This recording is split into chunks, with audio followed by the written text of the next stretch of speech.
Hey Anthony, do you like my new shirt? Sure, man. It's cool. Could have been better. What was that? I said it could have been better. You want to fight about Yeah, it? I do. Let's go, chump. Hold on a second. We don't need to fight. We don't? All you need to do is go to 86.com and choose from one of their many designs. Franchises range from Skullgirls to Street Fighter and even BlazBlue. And if you check out 86 through this Twitch channel, use 86.com/?AFF=4 to let them know that Mission Star Podcast sent you.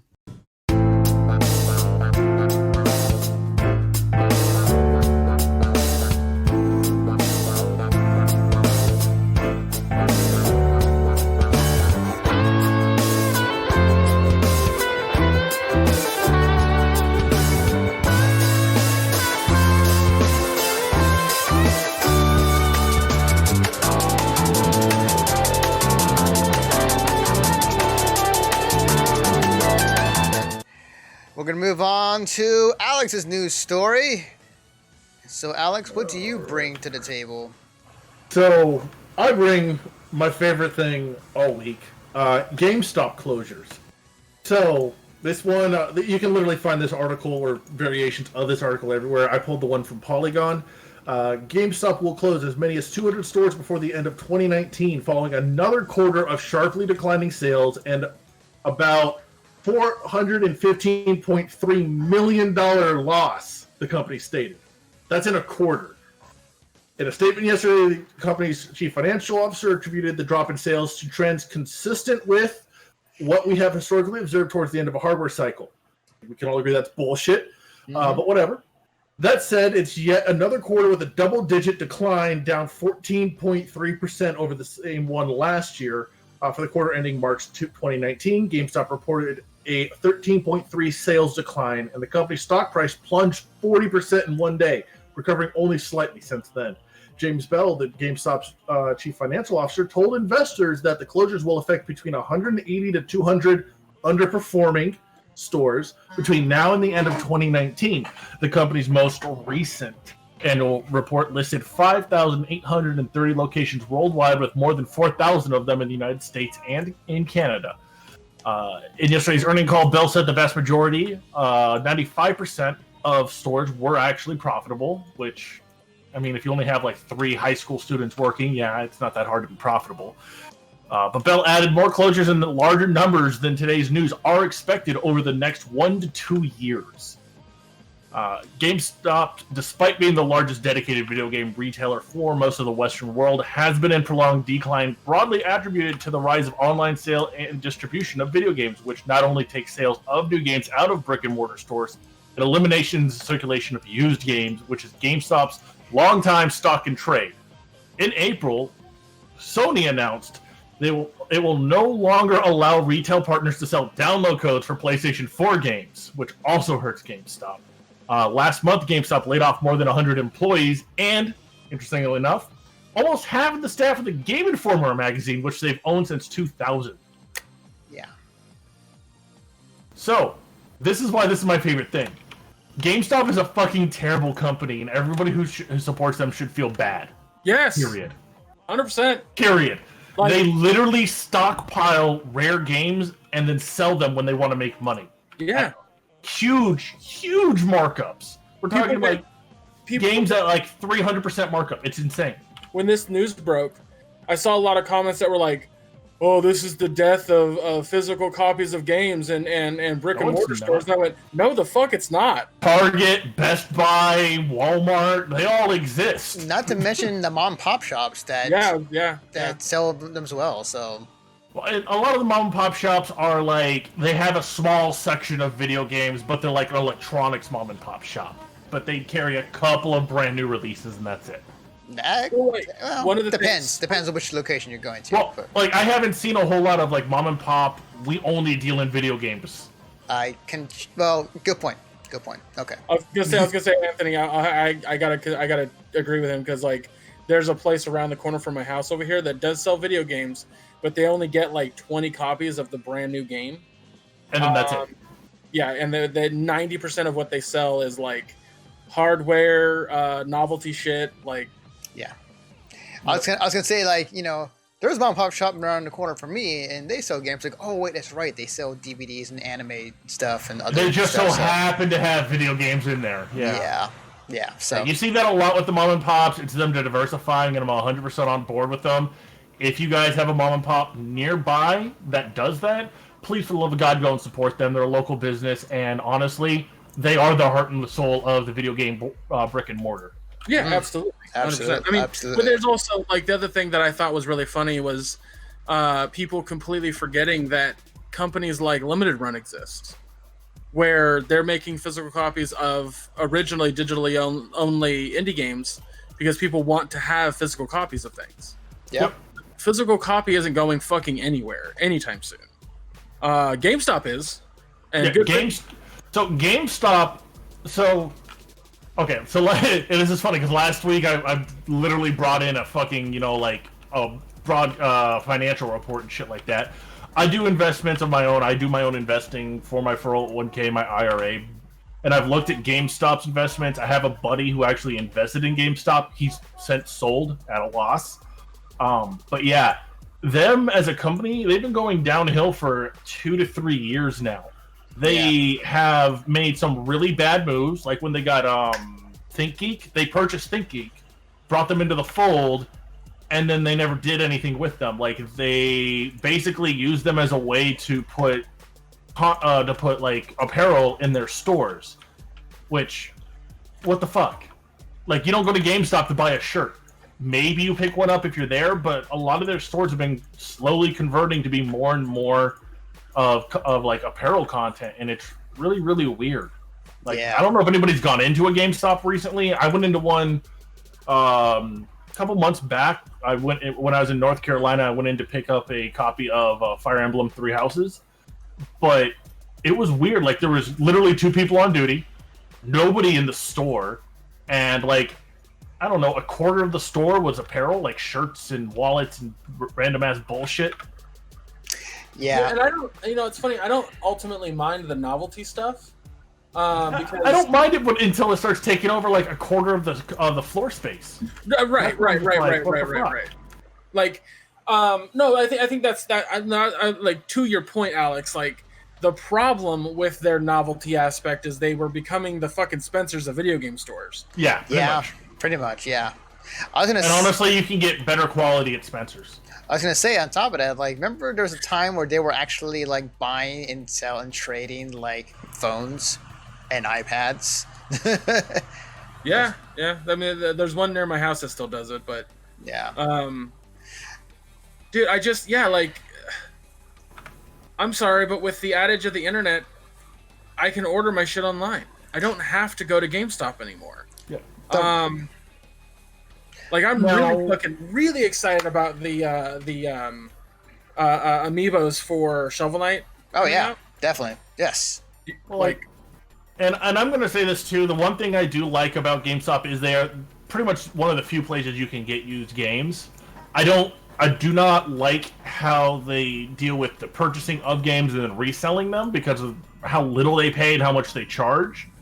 But I remember being a broke high schooler and going in there to pick up used games because that's literally how I could afford the games. Yep. So I do like the fact that there is a used game market.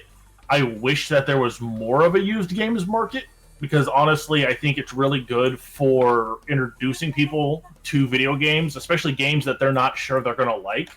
Because you look at a new game that you're like, I don't know, I don't usually like that genre, and it's $60, you're probably not going to buy it. But if you see it for like $25, $30, you'd be like, maybe, you know what, I'm going to take a chance and see what I think. Yeah.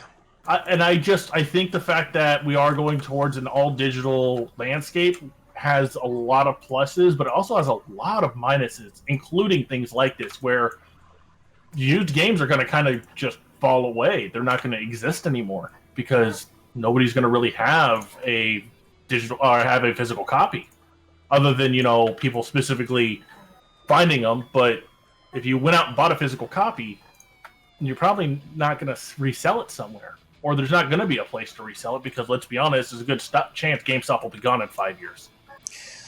the whole monkey's paw situation. You want an all digital future. The situation now becomes, well, then more and more of the physical media for games will be obsolete. Not I'm saying like completely. There are people out there who are making sure that whatever game archival process it can can happen, are doing so. There's a group out there that's making sure that archive. They're always trying to rescue old games too that are going to vanish because there's only like 8 copies left in existence. Absolutely. Well, and these are the same types of people that in the 80s and the 90s were working really hard on making sure to preserve certain movie reels. Same idea. Yeah, it's I like to call them gaming historians. That's what they are. Yep. Straight up. Absolutely. Yeah, I'd agree. And they're needed, and they're absolutely needed. Like, yes, I buy all my games digital. Yes, I don't care about having a collection, but I'm so fucking happy there are people that do give a fuck about that, because, well, like we've stated, you never know. Like, if you have a fucking Xbox 360 or a PS3 with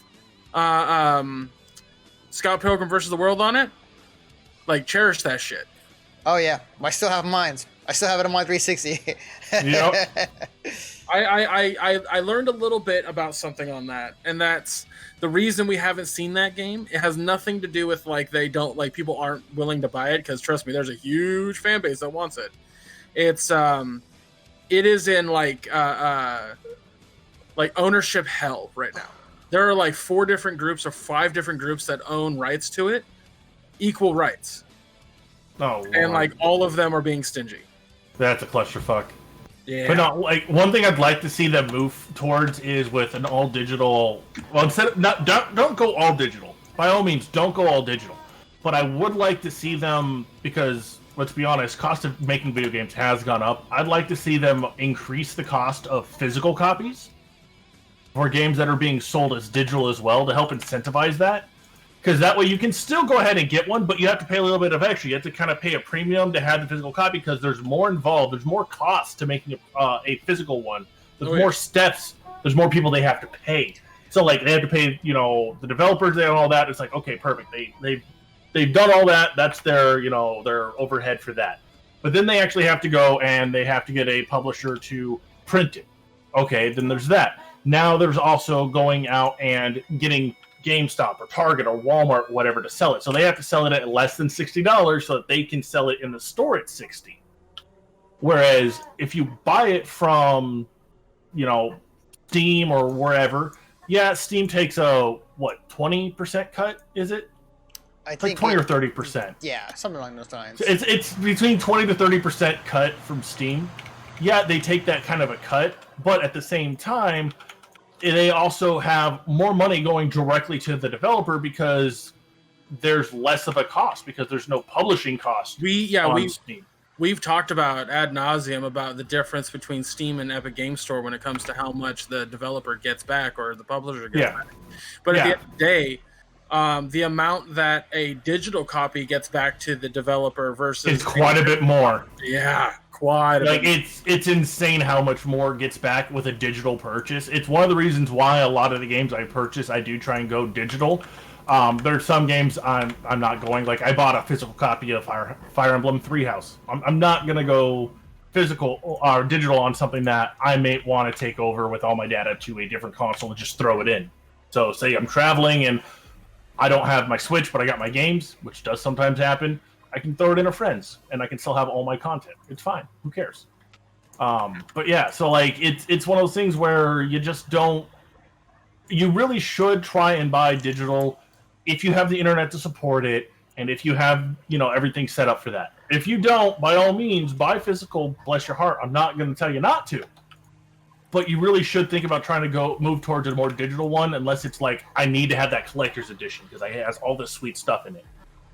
Yeah, I have a few friends. who cherish their physical collection, and they want to add to it all the time. Oh, I literally have after. So it was Wrath of the Lich King. I started buying all of Blizzard's collector's editions. I have literally all of them from Wrath of the Lich King moving forward. I didn't even really play the new expansion that much, and I didn't play the one before that a whole hell of a lot, and I still bought it because I like to have all of those collectibles like that. Yeah, that's just me. I get it. Yeah, yeah. And disposable income's a bitch. Yeah, it really is. But yeah, I'll end it on this note because I feel like to wrap back around for GameStop, like I feel like the writing has definitely been on the wall for quite some time since the all digital future has been introduced in the game industry. I think that we've kind of seen it.